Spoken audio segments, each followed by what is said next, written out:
Ayan guys, gagawa tayo po ng pansit ngayon. Ayan, ginisa ko na yung sibuyas at bawang. Simple lang yun. Haluan natin siya ng hipon.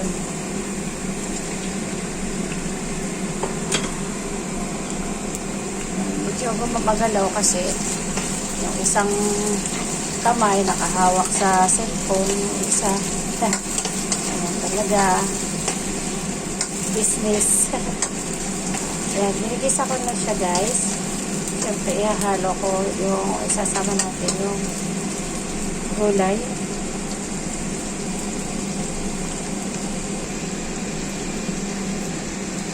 Ayan guys, so isa na natin lalagay yung gulay.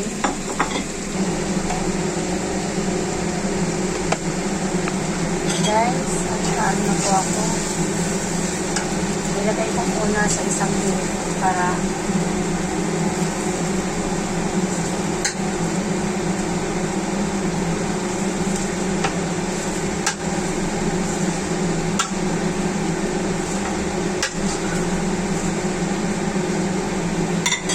guys, yung ano ng hipon, alam nyo yun, yung balat ng hipon, yan, nilagyan ko siya mainit na tubig.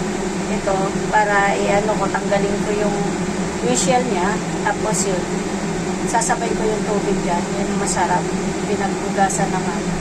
Diba, yun yung pang ano siya eh. Yan, ngayon, yan natin siya. Sasalain na lang natin siya. Yan yung magiging na pagpalasa sa pansit. Siyempre, yan po natin siya ng cubes. Pero ang ilalagay natin dyan, yung chicken siya kasi syempre yung iba kasi hindi kumakain ng pork dahil alam mo na mayroong Muslim kami kasalo.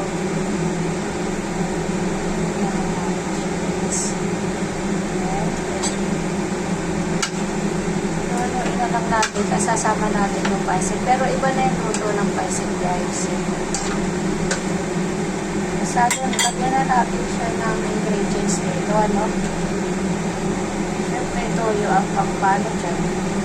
Pagpahulay sa pansit. Toyo ng Pilipinas ginagamit ko dito guys kasi mas malasa daw yung sa Pilipinas na toyo, soy sauce. Ayan. Ito lang kasi masyadong mahaba yung maging video natin. Ayan guys, ihahalo ko na yung sabaw ng gulay. Ayan, ito ko ilalagay yung pansit. O diba, grabe yung malasa ko guys.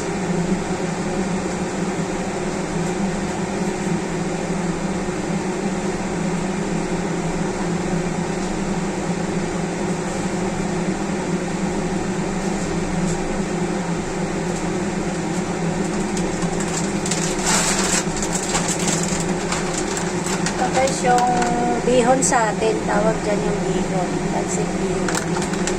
Tapos,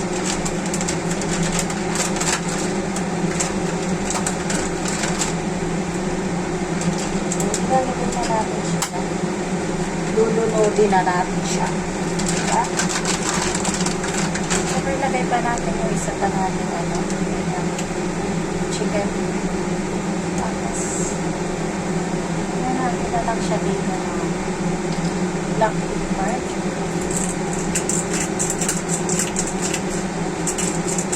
Dati pinupukpuk lang namin ngayon. Pinupukpuk lang natin dati, diba? Ngayon marami na style ang mga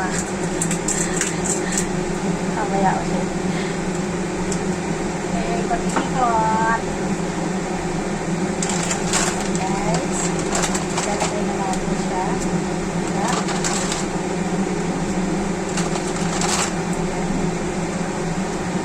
Tapos pag malagpot na siya, ilalagay natin yung ito, ihahalo natin siya. Ayan, pansit canton.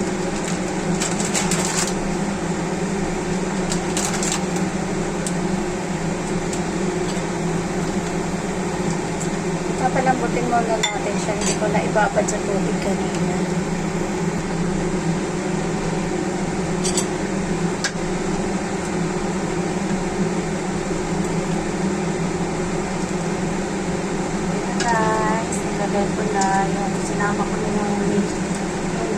ano to, pansit canton.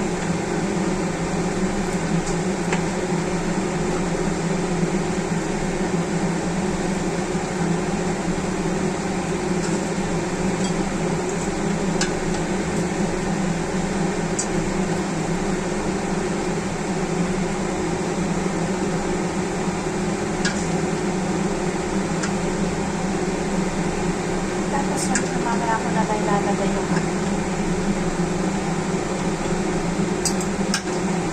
mga gulay sa ibabaw, diba? Para hindi siya mati at hindi masyadong ma-overcook ang luto.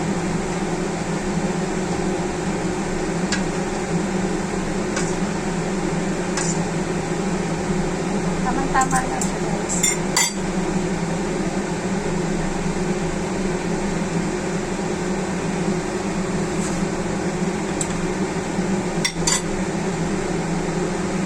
Natin siya na po. Pero actually okay na yung lasa niya. Kaya lang parang bigyan pa natin siya ng konting oil. Kasi lahat ng oil nandun kami sa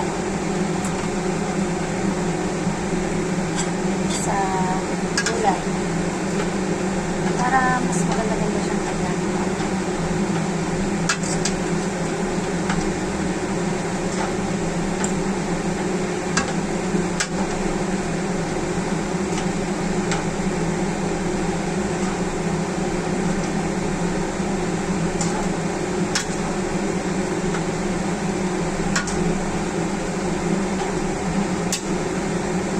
Napakasarap ang pansit ko, guys. Alam mo ba yun?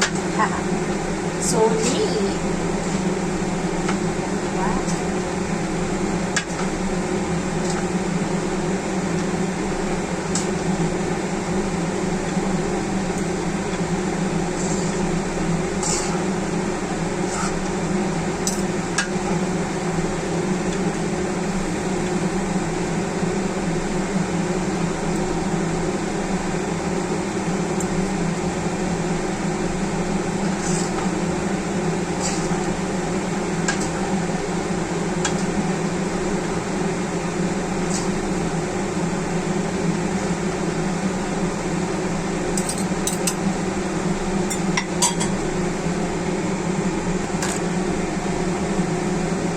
Ayan, guys, talagay na natin itong gulay, ano?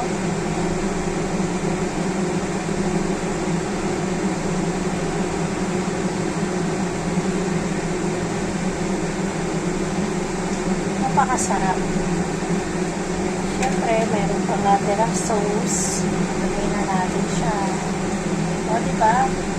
Matrabaho siya, pero kung isipin mo, para lang masarap at satisfied ang mga kakain, mga friend mo, siyempre, kailangan mag-effort.